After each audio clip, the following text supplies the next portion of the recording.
ibu-ibu dan bapak-bapak yang berkenan hadir di agenda dimensi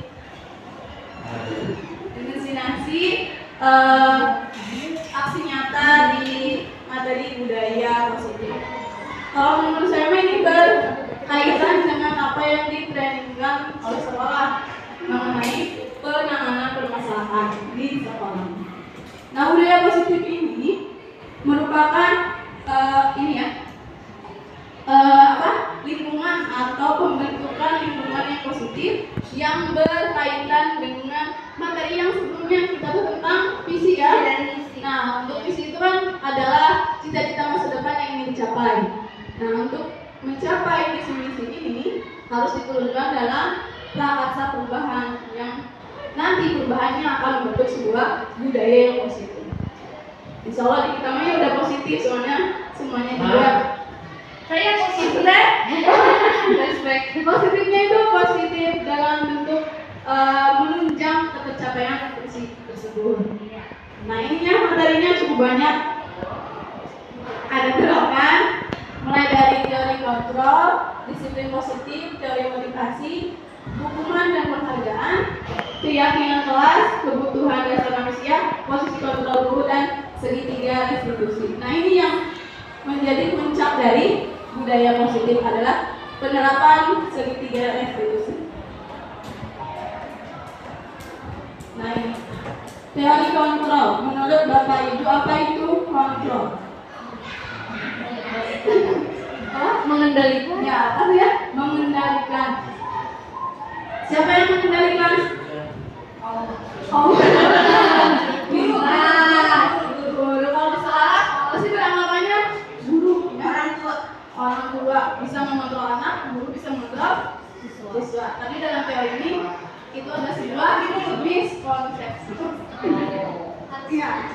Nah, sebelumnya kita akan melakukan sebuah percobaan namanya cobalah buka, bukan orasi ya, bukan aksi, tapi cobalah buka. Sekarang Bapak Ibu sebat tangannya di kepala dan berapa tangan kanan? Ya, tangan kanan atau tangan kiri terserah.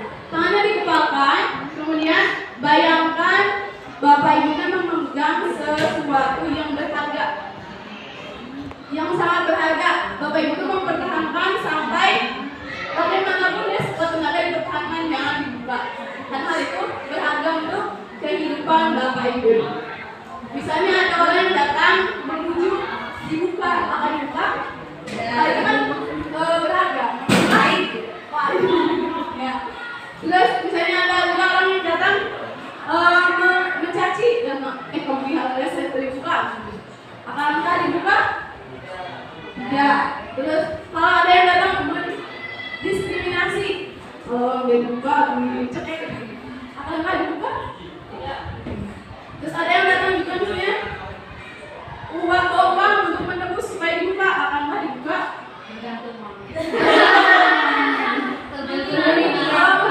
Uangnya cuma 1.000 ya enggak. Kalau uangnya 1 miliar bisa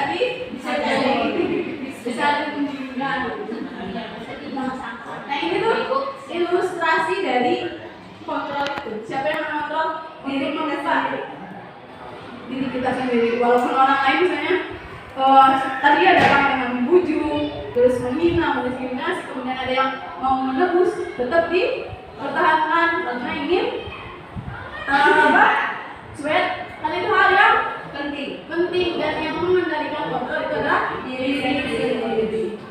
Begitupun juga anak di sekolah, bukan guru yang mengontrol, bukan orang tua di rumah yang mengontrol, tapi anaknya sendiri.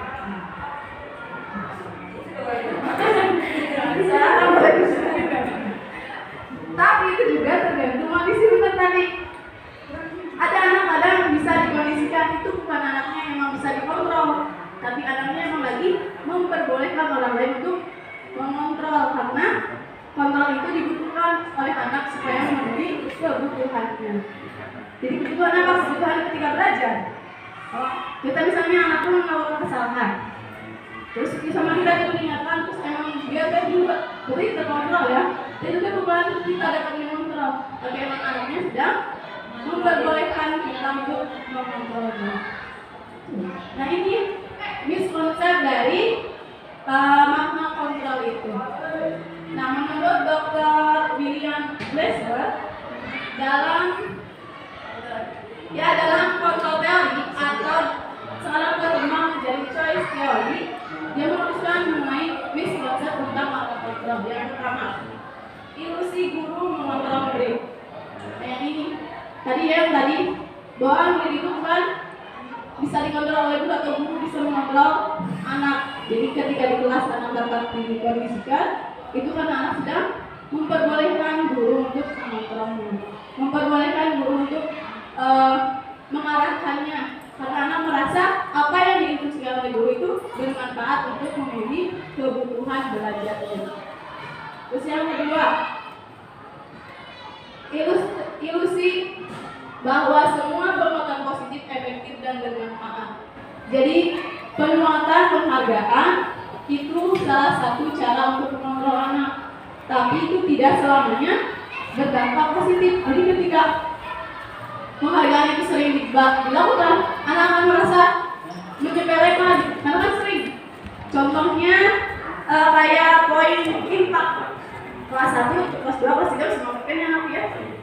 Masuk kelas 4, kelas 5, kelas 6, kadang ada poin juga anak mulai kendor semangat untuk impact. Terus ilusi yang ketiga yaitu bahwa kritik dan membuat orang merasa bersalah dapat menguatkan karakter. Misalnya, harus ya menerima kritik dan saran.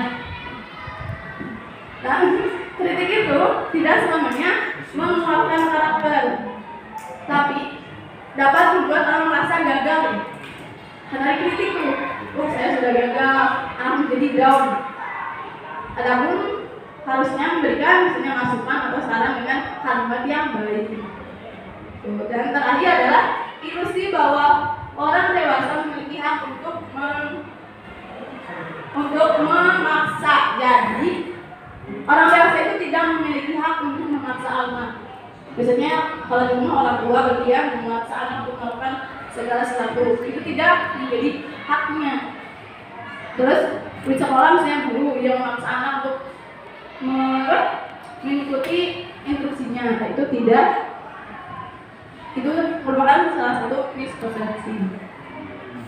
Nah ini adalah ubah dari stimulasi respon menjadi teori kontrol. Yang pertama ya, realitasnya kebutuhan kita sama. Ya realitas semua orang berarti kebutuhannya sama. Padahal dalam teori kontrol adalah kebutuhan setiap orang itu berbeda-beda. Kemudian ada semua orang melihat hal yang sama. Dalam teori kontrol semua orang itu memiliki sudut pandang yang berbeda-beda. Misalnya ada suatu masalah menurut saya misalnya susah, ternyata dari orang lain itu kan gampang. Jadi semua orang berbeda-beda. Kemudian kita mencoba mengubah orang agar berpandangan sama dengan kita. Nah, ini kita berusaha memahami pandangan atau pendapat orang lain. Jadi tidak memaksakan orang lain untuk memahami atau sependapat dengan kita. Terus perilaku buruk dilihat sebagai suatu kesalahan. Tapi dalam teori kontrol, semua perilaku memiliki tujuan. Meskipun itu adalah perbuatan yang salah, yang tidak disukai, tapi tetap itu memiliki tujuan. Terus orang lain bisa mengontrol saya, sedangkan dalam teori kontrol hanya diri kita sendiri yang bisa mengontrol apa yang ada dalam diri kita. Terus saya bisa mengontrol orang lain, padahal dalam teori kontrol Anda tidak bisa mengendalikan orang lain. Itu ya. Yang terakhir model berpikir menang atau kalah. Ada teori kontrol model berpikir menang win. Oh ya, win solution. Itu ya, mengenai teori kontrol. Yang kedua yaitu tentang disiplin positif. Apa itu disiplin? Gimana ya?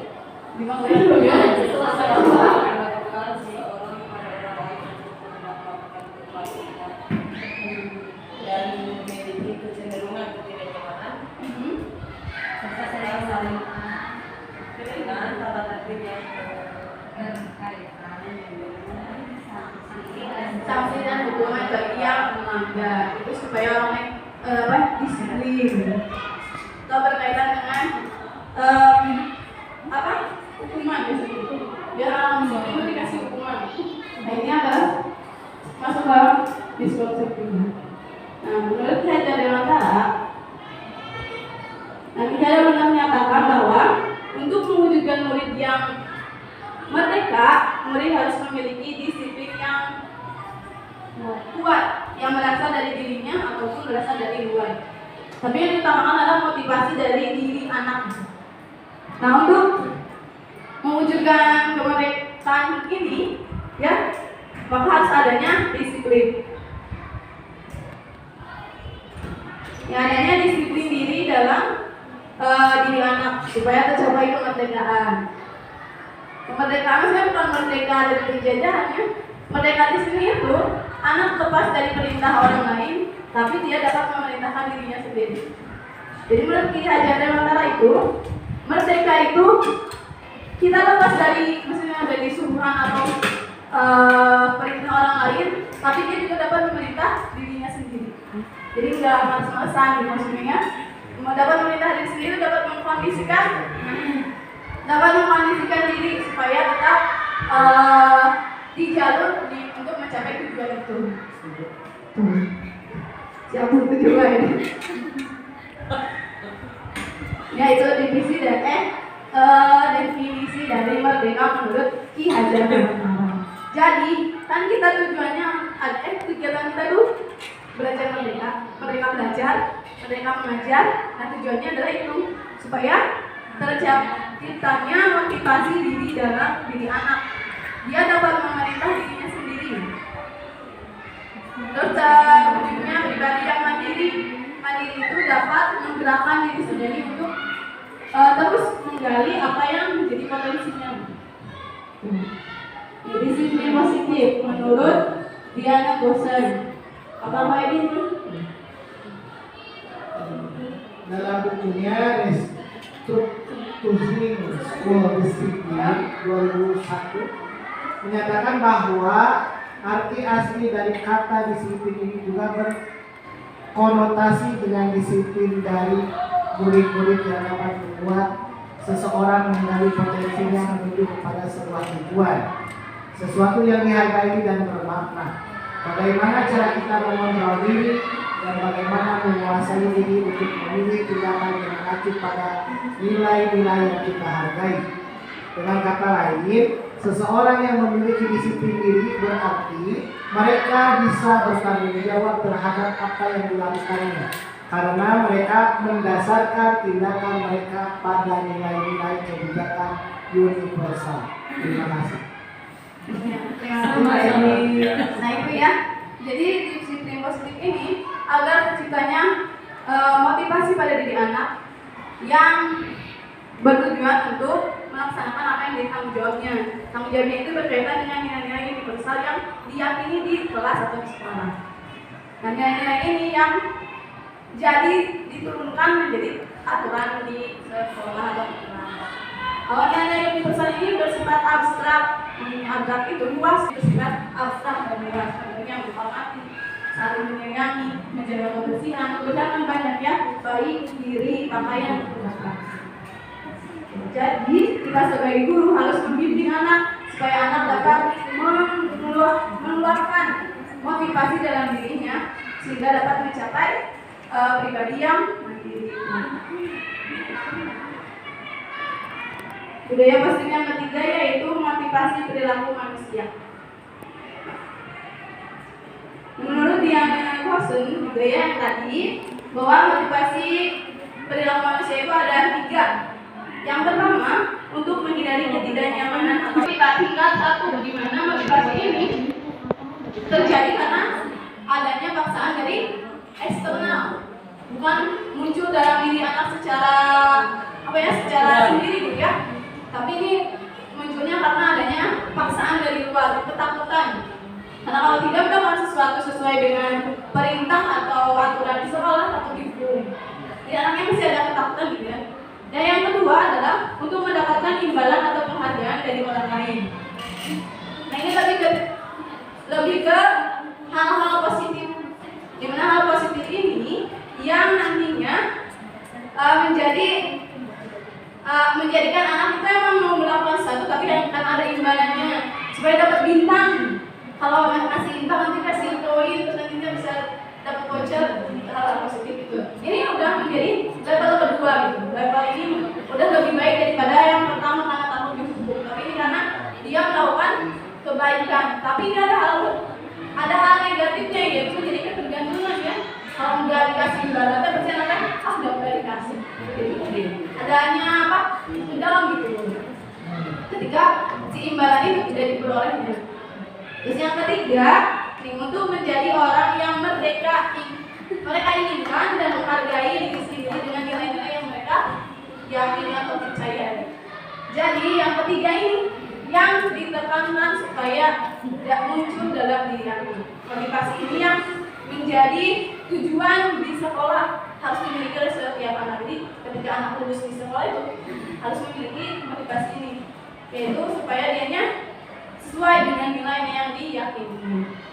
Untuk motivasi, 3 motivasi perilaku manusia. Kalau di sekolah anak-anak masih di level yang 1 atau 2 ya, belum melihat yang ketiga. Apalagi misalnya dalam anak-anak yang memang aktif gitu, mesti alasannya takut dihukum atau misalnya dia dapat imbalan penghargaan. Yang keempat adalah hukuman dan penghargaan. Dihukum oleh penghargaan. Maksudnya di sini, jadi anak itu tidak masih berhubungan dengan motivasi ya. Jadi motivasinya itu tidak muncul secara sendiri dan menjadikan pegangan dia dalam sesuai dengan nilai yang dia percayai. Tapi karena adanya hukuman dan penghargaan. Jadi penghargaan itu tidak selamanya baik, tidak selamanya berdampak positif dalam jangka waktu yang nantinya gitu ya. Tapi ada juga dampaknya. Yang pertama, pengaruh jangka panjang dan jangka pendek. Nah, jangka pendeknya masih terlihat misalnya peningkatannya, misalnya bagus ini bagus. Tapi ketika jangka panjangnya terus seperti itu, terus ketika itu dikasih imbalan, ketika dapat apa-apa dikasih imbalan, dapat lagi dikasih, dapat lagi dikasih. Nanti jangka panjang nih anak-anak terus ketergantungan. Jadi kebiasaan ketika tidak dikasih itu ya pasti ada jadi kedam udah capek-capek tapi udah dapet. Seharusnya datang dari anak yang sendiri. Nah, betul. Ada motivasi lebih dari diri dia. Itu yang harus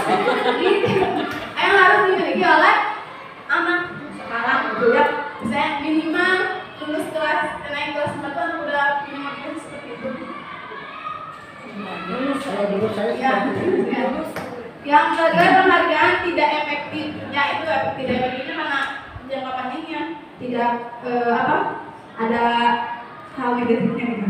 Buat anak jadi ketergantungan. Penghargaan merusak hubungan. Nah ini merusak hubungan itu ketika ada 2 orang ini berteman. Yang satu dapat penghargaan, misalnya kayak dapat penghargaan English the best gitu. Bulan ini pesan temannya nggak dapat, tapi kan anaknya tuh pasti ada iri ya.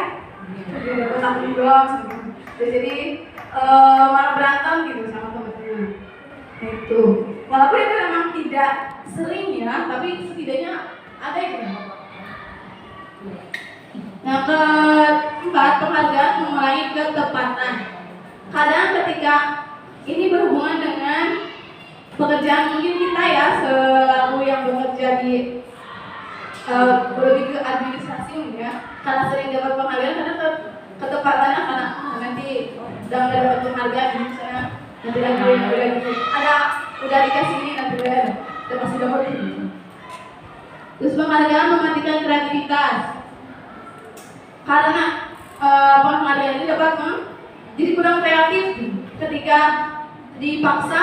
Kadang kan jadi itu ya jadi mandek gitu.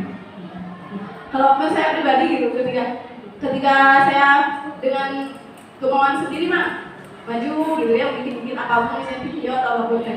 Tapi ketika disuruh terus nanti ada yang ininya, ada apinya sendiri. Itu tuh membuat saya jadi mantep gitu, ya. Terus harus ngapain lagi, ibadah gimana? Itu ketika tidak ada memang ada kemampuan. Tapi ketika saya bikin sendiri mah asal muncul itu sih gitu. Ya ada paksaan. Gitu, lihat saya IG saya aku dalam itu dari mana gue. Terus penghargaan menghukum. Yang lain motivasi diri motivasi dari dalam diri. Ini yang penghargaan itu harus muncul dari motivasi diri. Dari menurut ilmuwan bahwa penghargaan itu, belajar itu ada sebuah bentuk penghargaannya. Jadi ketika pembelajaran terus di sekolah itu terjadi proses belajar, jadi belajar itu ada bentuk penghargaannya. Bukan ibarat kasih bintang itu penghargaannya, bukan, tapi pembelajarannya yang merupakan bentuk penghargaannya. Nah, yang selanjutnya ada restitusi. Kan tadi hukuman, penghargaan, dan yang ini ada restitusi. Restitusi itu adalah salah satu pendekatan untuk terbentuknya disiplin pada murid dengan cara kalau restitusi itu lebih ke bukan kesalahan tapi belajar dari bukan menyalahkan tapi belajar dari kesalahan. Terus mengajak anak untuk diskusi bersama anak juga, kita menentukan solusi dari masalah yang dihadapi oleh anak di kelas. Jadi bukan ketika anak melakukan kesalahan, kalau dihukum kan anak tuh jadi ada ini ya, ada rasa dendam. Kalau misalnya di kelas anak melakukan kesalahan terus dihukum, dimarahin, dihukum atau berdiri di depan, si anak itu akan merasa kesal, marah. Kadang kalau misalnya udah selesai hukumannya, balik ke meja itu kadang mungkin di meja itu gitu curang-curang, kadang ngambek teh ya, curang-curang meja, buku. Terus ketika, nah ini yang menjadi hal negatifnya itu ketika misalnya pulang, masa bapak ibu kan bisa ada yang bawa motor ya, anak yang dendam karena misalnya bannya teh di kempesan atau helmnya tuh di bawah misalnya. Jangan gitu, jadi dendam, apalagi anak yang dendam itu banyak sampai yang maksudnya meluap-luap kan. Siapa tuh berani gitu ya untuk melakukan hal yang seperti itu. Itu dari negatif dari hukuman, karena anak-anak merasa kesal dan menyimpan dendam. Nah, kalau melalui restitusi, kita akan mengajak anak untuk menyadari apa yang dia lakukan. Pertama dia disadarkan apa yang dia lakukan, terus menyamakan bahwa setiap orang itu tidak sempurna ya. Setiap orang pasti melakukan kesalahan. Dan melalui restitusi, anak itu akan sadar, oh iya ini salah. Terus sadar juga bahwa aku melakukan kesalahan itu wajar gitu. Jadi bukan jadi anak merasa bersalah dan merasa gagal, bukan. Tapi melalui restitusi, kita bersama anak berdiskusi dan mencari jalan keluarnya, solusinya. Jadi anak tuh merasa kalau melakukan kesalahan itu tidak menjadi takut atau beban, tapi menjadi sebuah awal dari pembelajaran. Gitu. Ini ada pun ciri-ciri dari restitusi. Restitusi bukan untuk menembus kesalahan, namun untuk belajar dari kesalahan.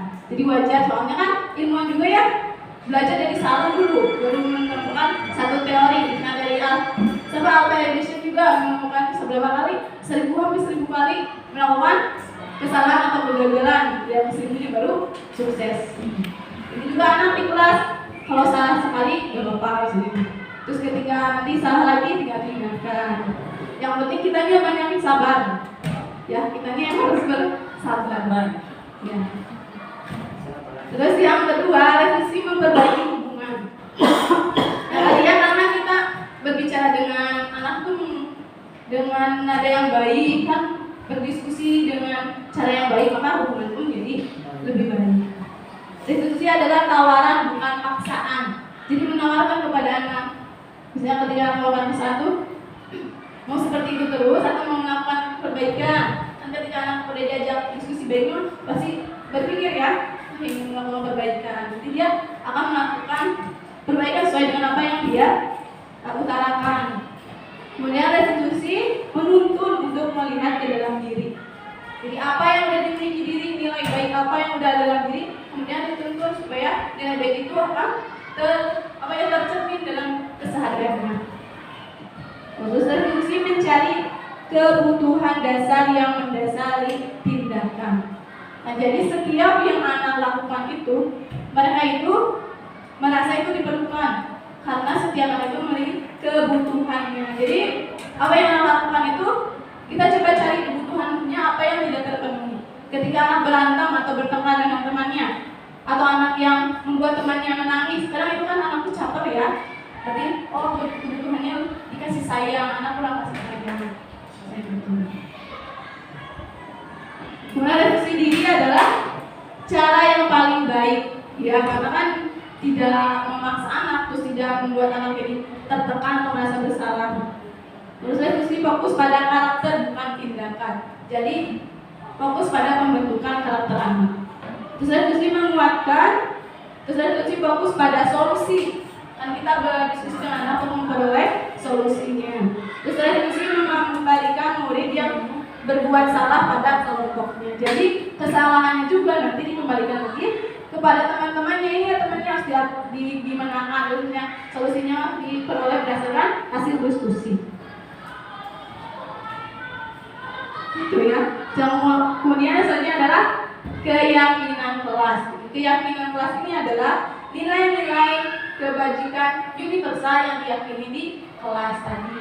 Nah, nilai-nilai ini yang nantinya diturunkan dari jadi aturan-aturan di kelas.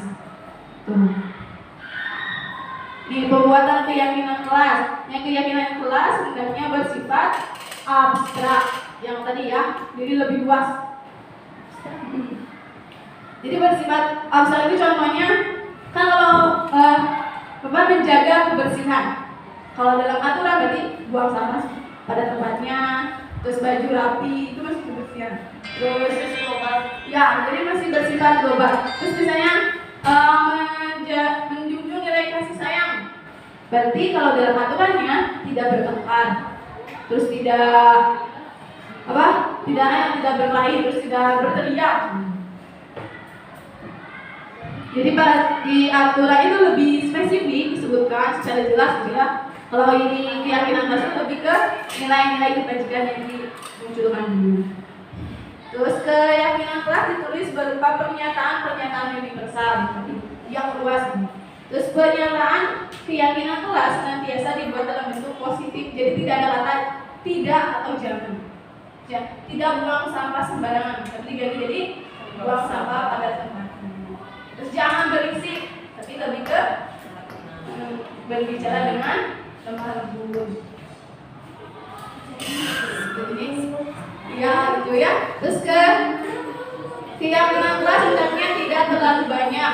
Jadi tidak terlalu banyak itu poin-poinnya ya. Kalau misalnya banyak lebih dari 5, karena kan anak tidak menghayati apa yang yakini kelasnya karena saking banyaknya.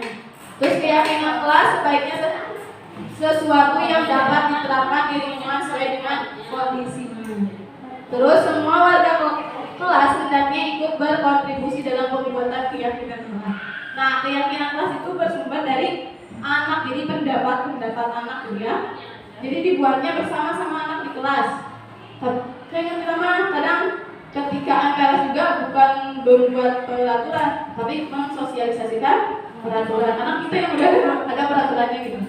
Nah, harusnya keyakinan kelas atau peraturan itu dibuat bersama anak supaya anak tuh udah tahu ini berasal dari dia juga kan. Jadi dari anak untuk anak dan oleh anak. Jadi anak tuh akan lebih menghayati apa yang menjadi peraturan atau keyakinan itu. Yang terakhir adalah bersedia meninjau kembali keyakinan kelas dari waktu ke waktu. Jadi setiap waktu itu ada perubahan, atau misalnya kalau ada yang sudah terlaksana dan sudah konsisten bisa diganti ke yang lain. Nanti setiap 3 bulan sekali kita 3 bulan sekali ya ada pembagian apa bisa juga jadi bahan evaluasi. Nah, kalau udah bagus bisa keyakinan kelasnya bisa di evaluasi, bisa diganti. Jadi itu setiap kita lihat. Ya, terus prosedur pembuatan keyakinan kelas. Nah, keyakinan kelas itu dibuat secara diskusi atau curah pendapat dari anak. Jadi kita hanya membimbing, semua peraturan atau keyakinan kelas itu berasal dari anak. Kemudian mencatat semua pendapat siswa, semua pendapat yang siswa utarakan itu dicatat. Kemudian nanti disusun dan diganti ke dalam kalimat yang positif. Apabila ada kalimat yang negatif, misalnya yang tidak dan jangan itu ya. Kemudian ditinjau lagi apabila ada kalimat-kalimat yang berupa peraturan yang lebih spesifik, kita ubah menjadi yang lebih universal. Dan siswa menandatangani untuk kelas atas mah bisa ya, tanda tangan untuk kelas 2 bisa pakai cap tangan atau cap jempol. Cap tangan kan ada adonan cap jempol. Ya, gitu ya. Terus keyakinan kelas dipajang di dinding kelas supaya terlihat dan membaca.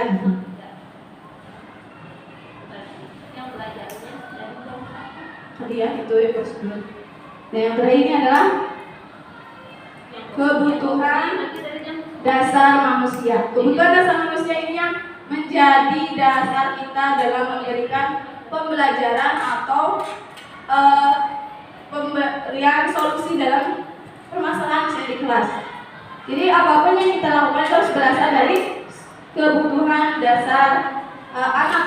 Dimana kebutuhannya ada 5 ya tuh, kasih sayang dan rasa diterima. Jadi anak itu memiliki kebutuhan untuk disayangi dan diterima di lingkungannya. Kalau lingkungan kecil berarti di sekolah, ya di kelas. Berarti anak itu harus memiliki kebutuhan untuk disayangi di kelas dan diterima di kelas oleh semua warga yang ada di kelas. Terus yang kedua itu kebebasan. Anak memiliki rasa ingin bebas, apapun ingin dicoba, apapun ingin dilakukan. Kemudian ada keinginan kesenangan. Ini melakukan hobi, jadi melakukan apapun yang dia senangi. Jadi anak itu akan senang melakukan hal-hal yang menjadi hobi atau kecintaannya. Ini adalah suatu kebutuhan yang harus dipenuhi. Kemudian ada penguasaan. Ini penguasaan itu adalah kebutuhan anak untuk menguasai apa yang ingin dia pelajari atau ingin dia kuasai. Contohnya ini meningkatkan kompetensi matematika, berhitung sama dia. Berarti anak juga harus dipenuhi kebutuhan menguasai ini untuk meningkatkan kompetensinya. Kemudian ada yang terakhir adalah kebutuhan bertahan hidup. Ini kebutuhan bertahan hidup itu contohnya adalah pakaian, makanan, itu harus terpenuhi.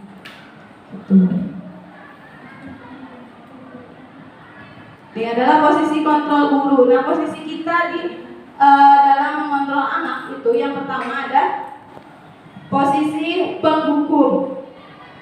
Posisi penghukum ini adalah penghukum. Jadi posisinya ada 5: penghukum, pembuat merasa bersalah, teman, pemantau, dan manajer. Ini disusun berdasarkan level keefektifan atau level kepositifan ya. Nih, posisi kontrol guru sebagai penghukum. Cirinya yaitu kalau ngomongnya nadanya tinggi. Kalau yang menghukum ya, yang suka menghukum itu pasti nadanya tinggi, kayak teriak. Hei kamu! Terus matanya melotot, terus ditunjuk-tunjuk. Itu adalah posisi kontrol guru sebagai penghukum. Ini adalah level paling rendah dan paling harus dihindari. Kenapa? Karena tadi memberikan hukuman membuat anak menjadi marah dan pendendam. Jadi sikap siswa, bagaimana perasaan siswa? Pasti marah, terus kadang dendam, jadi benci ke gurunya ya. Jadi hal-hal negatif yang harusnya dihindari tapi malah jadi muncul karena adanya dendam dari anak. Mungkin kejadian-kejadian yang sekarang terjadi juga ya, yang bilang ada anak yang misalnya ada guru yang sampai diperlakukan tidak wajar oleh siswanya. Mungkin ada satu hal ini, posisi gurunya, posisi kontrolnya adalah sebagai penghukum. Jadi anak yang jadi punya dendam gitu, karena sering dihukum atau dinasihati tapi dengan ada yang marah gitu ya, yang melotot terus tunjuk-tunjuk, kan itu merasa jadi rendah ya, terus saya jadi merasa hina gitu ya, ketika ditunjuk terus dipelototan terus dimarahinnya dengan ada yang tinggi kan. Jadi anak ya, aku juga kadang jadi yang mendengarnya ya rasa itu ya tidak enak gitu. Iya. Pernah di sini kejadian yang Islamnya tuh, wah itu. Contohnya itu ya. Marah mendampingi ya. Terus yang kedua adalah posisi pembuat merasa bersalah. Nih cirinya adalah kalau berbicara itu dengan memelas, halus dan sedih. Jadi membuat anak tuh merasa bersalah. Ya kamu dan ibu jadi dengan ada orang cerita oke sedih mereka. Iya, terus bahasa tubuhnya juga merapat kepada anak dan lesu. Jadi itu menandakan kita tuh kecewa sama anak. Jadi terus artinya buat anggur gitu kan bisa juga Iya. Di depan kita mah iya, tapi setelah keluar dari ruangan kita iya gitu lagi. Dan ini adalah level kedua yang harus dihindari karena jadi membuat anak merasa bersalah itu nanti anaknya bagaimana perasaannya? Anak akan menjadi merasa gagal dan tidak bisa membahagiakan orang lain. Nah untuk posisi ini adalah ini lebih apa ya? Dampaknya itu lebih negatif daripada dari posisi penghukum. Kalau posisi penghukum itu anak kan bisa mengeluarkan ya dengan marah itu ya, si dendamnya dikeluarkan dengan curhat-curhat bijak atau curhat-curhat buku atau sampai ke merusak apa yang dimiliki oleh gurunya. Kalau yang ini posisi merasa bersalah karena anak merasa bersalah dan gagal membuat orang lain bahagia, membahagiakan orang lain, dia itu akan mendendam. Jadi apa jadi tidak terbuka gitu. Jadi dirinya tuh merasa bersalah, merasa tidak bisa membuat orang lain puas gitu. Ya karena jadi kan di kisah lainnya kamu ibu kecewa sama kamu tapi boleh nih satu ketika kita tuh harus memvalidasi, mengasih tahu ke anak kalau kita emang marah tuh kecewa sama mereka supaya mereka juga sadar itu. Iya, ya. Tapi kalau misalnya keselnya dilakukan anak-anak merasa gagal, ya, merasa bersalah.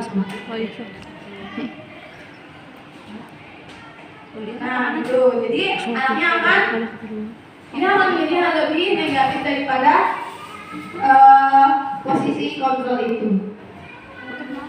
Terus yang ketiga adalah posisi teman. Posisi teman itu menjadi lebih akrab ya.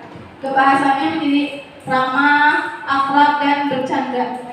Kemudian bahasa tubuhnya itu merapat kepada anak, mata dan senyum dengan. Nah, jadi ketika misalnya anak melakukan kesalahan, kita tuh nggak marah, terus nggak membuat anak menjadi merasa bersalah gitu.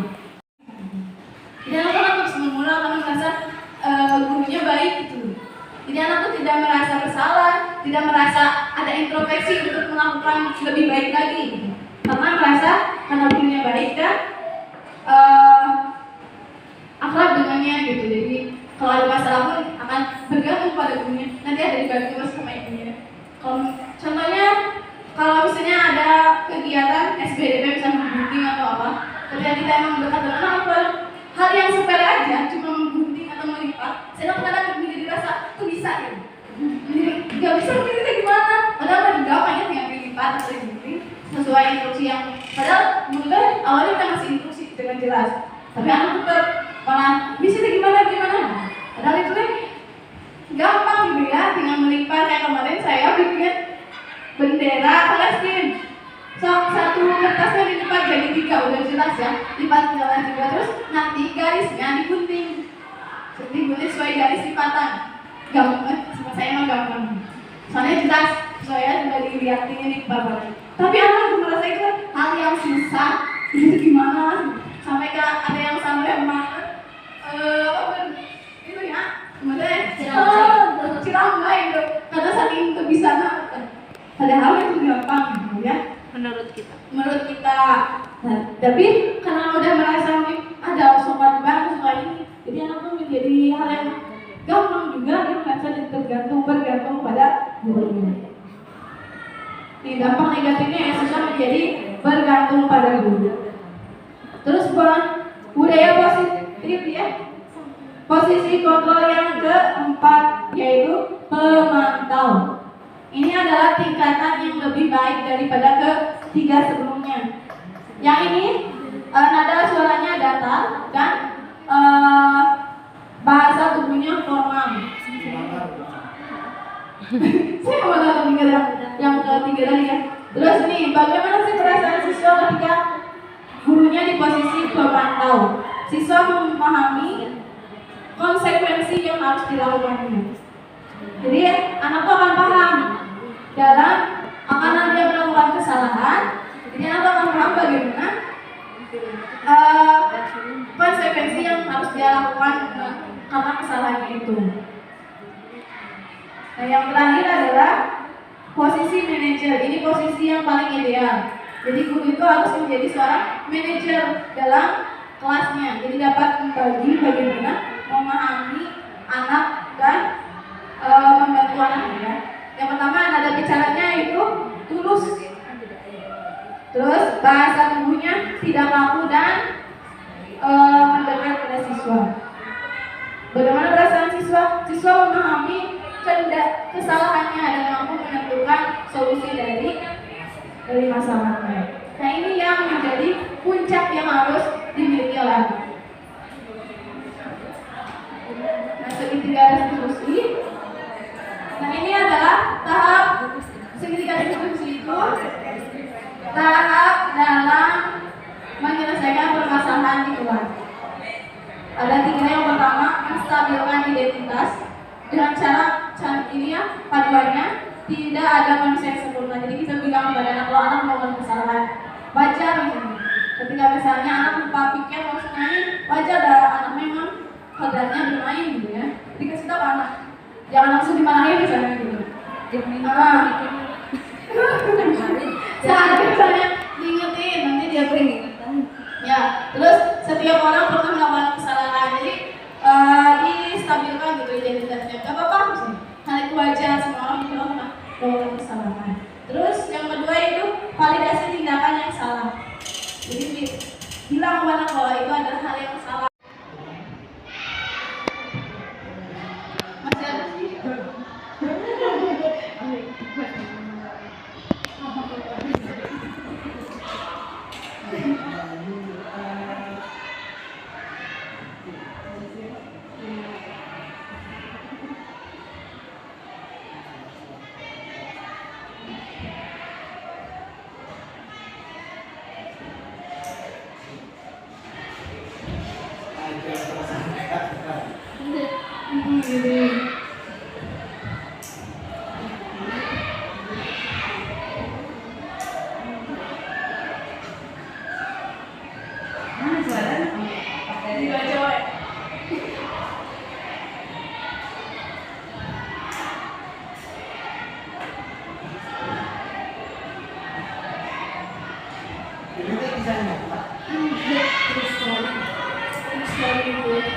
Tapi ya pertanyaannya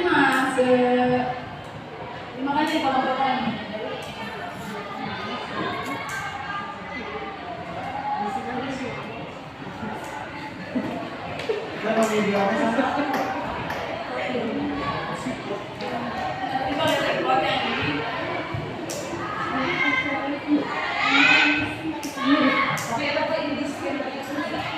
Di skenario dulu, tapi intinya sesuai kejadian nyata di hari itu alhamdulillah sih, lebih ke udah membaca nanti nggak akan tiket gitu, karena minggu kemarin juga mau tiket gitu ya. Nah gitu.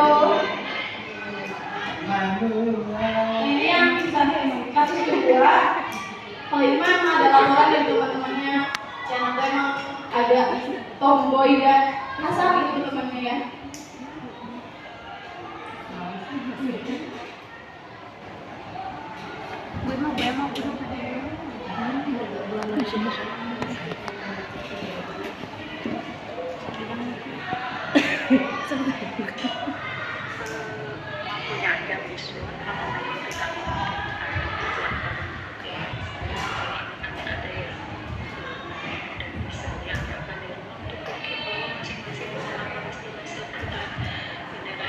Ini aku juga ada. Aku juga ada. Tapi dicoba dulu ya, karena sudah di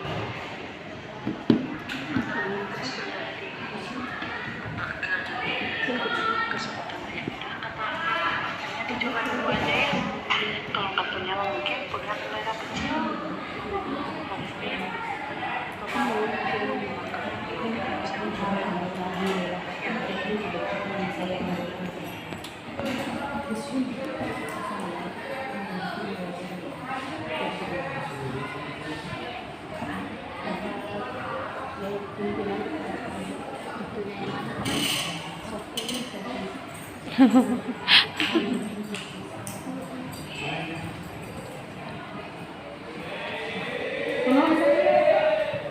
Tison, Sambil itu suka ngancem sama teman-temannya gitu.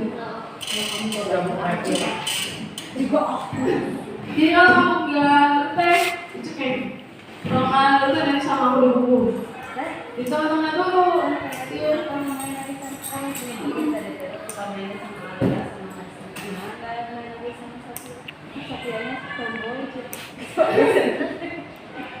Iya, itu dua, enggak satu orang itu yang nggak pernah tuh. Terus pas pagi lama, dua orang pada yang bilang kayak gitu ya udah. Jadi emang kayak mamanya juga bilang sih. Gitu jadi emang pokoknya mama kayak nggak ini ya kayak mama kayak biasa aja tapi ya gitu terus mainnya kalau sama Iwan juga sama jadi nggak cuma ke Ahmad Berani gitu jadi nggak cuma ke Ahmad aja Iwan juga sama kayak gitu Jangan menjadi nanti.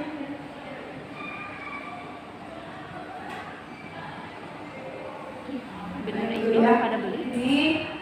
Dari yang satu lagi itu ada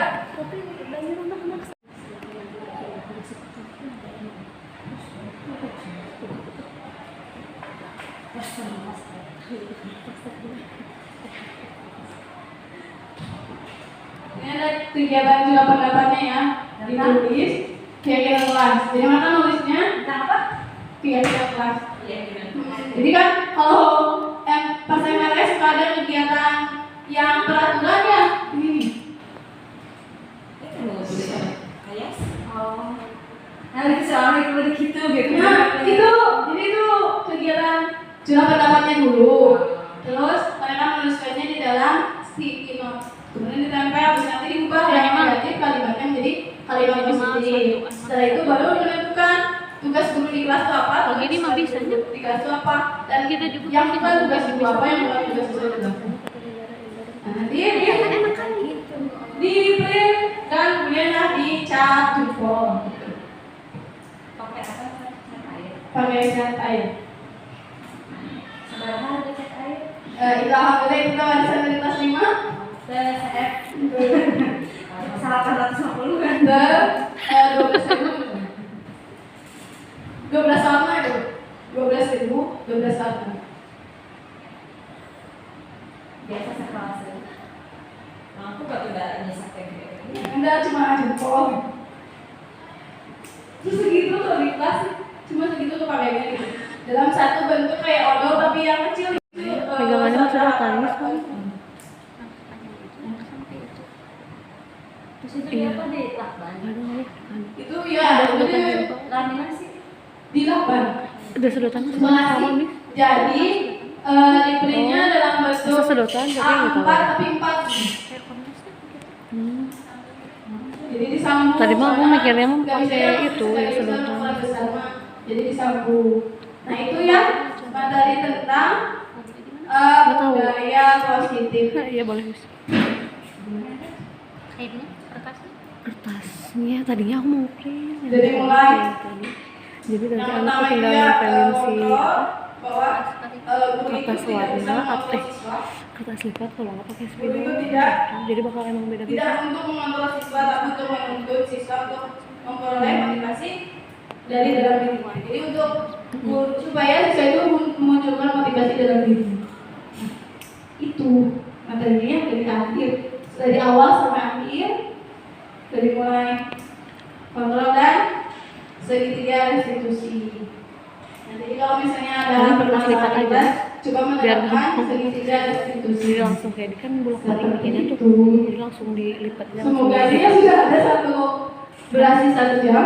Atasnya hitam ya, hitam digituin gitu kan. Bawahnya gitu. Lagi gini. Dia jadi Ada bolak yang balik ingin gitu. ditanyakan?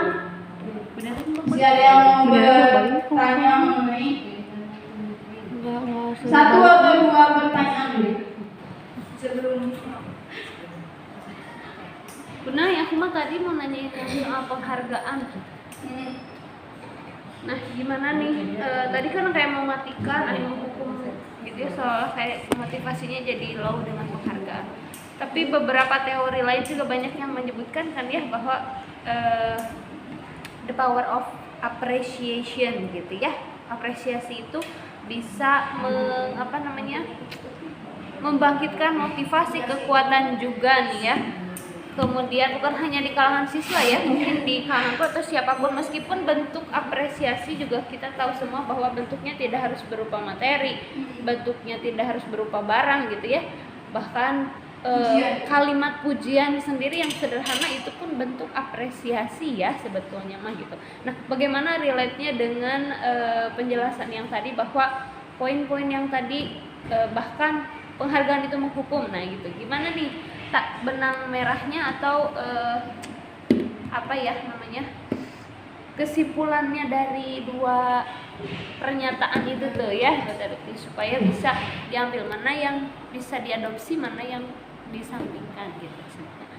Temannya Iya. ngarahin Ya, aja. jadi untuk penghargaan menghukum ini lebih, jadi untuk pernyataan ini itu menumbuhkan motivasinya.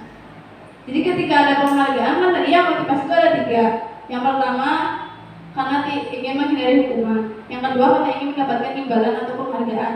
Nah yang ketiganya adalah yang harus dimiliki anak supaya tumbuh motivasi dari dalam dirinya. Yaitu kenapa penghargaan disebut menghukum. Jadi kalau menghukum oleh penghargaan, jadi motivasinya itu emang nggak muncul dari diri karena kesadaran diri gitu. Karena emang adanya hal yang luar, tidak faktornya dari luar. Dari faktor luar. Jadi kita harapkannya itu muncul dari faktor eksternal, internalnya. Jadi mulai dari dirinya gitu. Itu pernyataan mengapa penghargaan itu menghukum atau ya. Karena Itu tidak mulai memicu penghargaan motivasi diri, dari ya. dalam gitu maksudnya. Tidak, jadi tidak, ketika misalnya beda gitu ya, ketika anak itu udah muncul motivasi dari dalam dirinya, kemudian setelah itu mau dapat dia penghargaan atau enggak, dia akan lebih legowo gitu. Kalau mendapat penghargaan lebih bonus, kalau nggak dapat penghargaan ya udah, ada saya melakukan sesuatunya karena diri saya, bukan karena penghargaan itu. Itu sih lebih ke pemunculan motivasinya. Emang sih kalau semua orang juga perlu diapresiasi ya. Itu lebih ke posisi penghargaannya yang harus dikasihnya kapan kan. Kalau misalnya penghargaannya dikasih setelah anak itu merasa dia udah apresiasi atau penghargaan, itu anak tidak akan merasa gagal. Tapi kalau belum mendapat, dia akan menjadi itu bonusnya dari apa yang telah dia miliki atau yang keyakinan yang udah dia miliki gitu ya. Jadi lebih ke posisinya penghargaannya dikasihnya kapan, terus setelah misalnya kalau dikasih dari awal akan dikasih penghargaan, itu harus tetap memotivasi anaknya hanya dari eksternal gitu ya, bukan dari internal gitu. Mungkin ada ya, karena udah sudah juga itu ya. Jadi kesimpulannya adalah